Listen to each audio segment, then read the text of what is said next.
Lala Soto, bakit ginisa ng netizens? Mga viewers nagpakita ng suporta sa It's Showtime.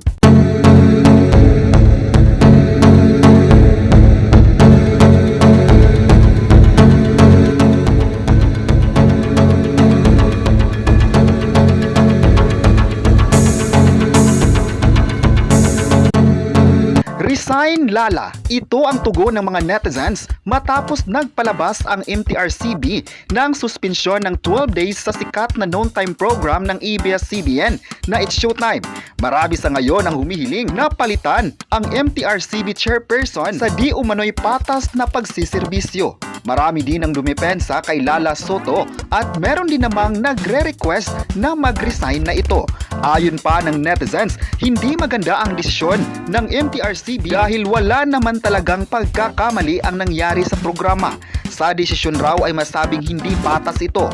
Nagtatanong pa ang netizens kung bakit ang It's Showtime lang ang palaging napag-iinitan. Marami naman raw noontime shows sa Pilipinas ngayon ang may violations pero hindi naman napapansin. May netizen pa ang nagre-request na bakit mali ang icing na eksena ni na Vice at Ayon. Samantalang marami namang pelikula sa ngayon ang malaswa kung tingnan pero nakakalusot pa rin.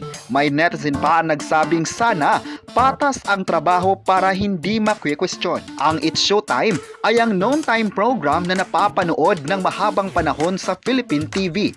Nang nawala ng prangkisa, mas lalong lumakas ang It's Showtime at ABS-CBN dahil napapanood ito sa maraming platforms. Marami ang nagsabing proud sila sa It's Showtime dahil kahit walang prangkisa, naibigay pa rin nila ang mga malalaking papremyo para sa mga madlang people.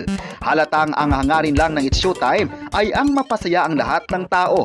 Ayon pa ni Vice Ganda, ang mga madlang people ay ang It's Showtime. Mahal talaga ng It's Showtime ang mga kapamilyang sumusuporta sa noontime program. Mas palakas ng palakas ang It's Showtime dahil trending palagi sa social media. Top trending topic sa Twitter at nakakuha ng mataas na viewership online. Kilala ang It's Showtime sa noontime program na nananatiling positibo sa pagbibigay saya. Magaganda ang mga segments ng It's Showtime sa ngayon at marami ang nasiyahan. Dahil sa suspensyon, nananatili pa rin ang programa na matatag at nagpapasaya sa mga viewers. Ayon pa rin ni Vice Ganda kahapon, alam daw niya na marami sa mga staffs ang nagdarasal na maging okay rin ang lahat. Hindi talaga matitinag ang pagmamahal ng viewers sa mas lumalaking pamilya ng It's Showtime. Ayon pa ng netizens, laban lang mga kapamilya. Kayo, ano ang masabi nyo na nag-react ang netizens kay Lala Soto? I-comment na kung suportado nyo ba ang noontime program at huwag kalimutang i-subscribe ang ating YouTube channel.